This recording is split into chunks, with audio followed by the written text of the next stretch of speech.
വിദേശ സംഭാവന നിയന്ത്രണ ചട്ടം കൂടുതൽ കർശനമാക്കിയതിൽ കടുത്ത ആശങ്ക രേഖപ്പെടുത്തി CBCI. സന്നദ്ധ സംഘടനകളുടെ പ്രവർത്തനം തന്നെ ഇല്ലാതാക്കുന്നതാണ് പുതിയ ചട്ടങ്ങളെന്ന് CBCI deputy secretary general father Mathew Koickal പറഞ്ഞു. വിദേശ സഹായം സ്വീകരിക്കാൻ കഴിയുന്ന പട്ടികയിൽ ആരോഗ്യരംഗമില്ല. പുതിയ ചട്ടത്തിനെതിരെ നിയമപരമായ വഴിയും നോക്കുമെന്ന് ഫാദർ മാത്യു കോയിക്കൽ പറഞ്ഞു. ജോർജ് കുര്യന്റെ രാജിയോടെ കേന്ദ്ര മന്ത്രിസഭയിൽ ക്രിസ്ത്യൻ പ്രാതിനിധ്യം ഇല്ലാതായത് ആശങ്കാജനകമാണെന്നും അദ്ദേഹം പറഞ്ഞു. കേന്ദ്രം ഭരിക്കുന്ന നേതാക്കളെന്ന് മാത്രമല്ല ഉദ്ദേശിക്കുന്നത്. ഈ രാജ്യത്തെ ഓരോ നേതാക്കളോടും എനിക്ക് അഭ്യർത്ഥിക്കാനുള്ളത്, നമ്മുടെ രാജ്യത്തിന്റെ അഭിവൃദ്ധിക്ക് വേണ്ടിയിട്ട്, രാജ്യത്തിന്റെ ഉന്നമനത്തിന് വേണ്ടിയിട്ട്, രാജ്യത്തെ കെട്ടിപ്പടുക്കുവാൻ വേണ്ടി പ്രവർത്തിച്ചുകൊണ്ടിരിക്കുന്ന ഈ NGOകളുടെ പ്രവർത്തനങ്ങൾക്ക് തടസ്സമാകാതിരിക്കാനുള്ള മാർഗങ്ങൾ സ്വീകരിക്കുവാനായിട്ട് നമ്മൾ തെരഞ്ഞെടുത്ത് പാർലമെന്റിലേക്ക് അയച്ചിരിക്കുന്ന എല്ലാ നേതാക്കളും നടപടി എടുക്കണമെന്നുള്ളതാണ് എനിക്ക് അഭ്യർത്ഥിക്കാറുള്ളത്.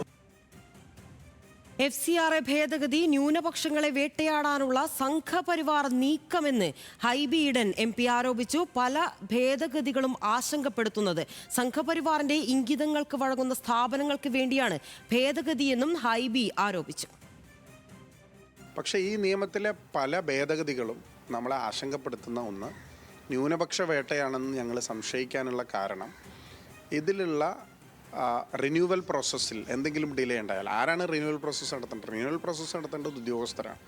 ആ ഉദ്യോഗസ്ഥരെ കൺട്രോൾ ചെയ്യുന്നത് ഇവിടുത്തെ ഭരണകൂടമാണ്. ആ ഭരണകൂടം പറയുകയാണ് നിങ്ങളിപ്പോൾ റിന്യൂ ചെയ്ത് കൊടുക്കണ്ട. സാങ്കേതികമായി ആ റിന്യൂവൽ നടന്നില്ല. റിട്രോസ്പെക്റ്റീവ് എഫക്റ്റോടുകൂടി ഈ സ്ഥാപന ജംഗമ വസ്തുക്കൾ ഇവർക്ക് എന്ന് മുതലാണോ ഈ സ്ഥാപനം പ്രവർത്തിക്കുന്നത് ആ സ്ഥാപനത്തിൻ്റെ മുഴുവൻ അസറ്റ്സും DM-ന് ടേക്ക് ഓവർ ചെയ്യാൻ പറ്റും എന്നുള്ള വളരെ വിചിത്രമായ ഒരു ഭേദഗതി ഇതിലുണ്ട് എന്നുള്ളതാണ്. വിവരങ്ങളുമായി ശരത് ലാലാണ് ചേരുന്നത്. ശരത്, ഈ വിദേശ ഫണ്ട് സ്വീകരിക്കുന്നതുമായി ബന്ധപ്പെട്ട് CBCI ഉൾപ്പെടെയുള്ള ക്രിസ്ത്യൻ സഭകൾക്ക് ആശങ്കയുണ്ട്. ആരോഗ്യരംഗം പോലും അതിൽ ഉൾപ്പെട്ടിട്ടില്ല എന്നുള്ള ആശങ്ക കൂടി അവർ പങ്കുവയ്ക്കുന്നുണ്ട്. മറ്റെന്തൊക്കെയാണ് വിവരങ്ങൾ?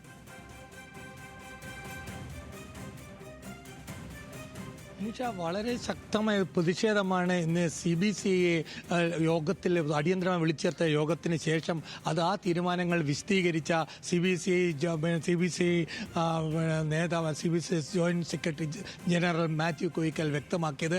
അതിൽ അദ്ദേഹം പറയുന്ന വ്യക്തമായ 2-3 ആരോപണങ്ങളാണ്. ഒരു ബില്ല് പരിഗണനയ്ക്കിരിക്കുന്നു, അതിനിടയ്ക്ക് പഴയ ബില്ലിൽ ചട്ടങ്ങൾ എന്തിനാണ് ചട്ടങ്ങൾ മാറ്റം വരുത്തുന്നത്? നിങ്ങൾ ആ ബില്ല് ഉപേക്ഷിക്കണം, അല്ലെങ്കിൽ ചട്ടങ്ങൾ മാറ്റം വരുത്തുന്നതിന് ന്യായീകരണം പറഞ്ഞു.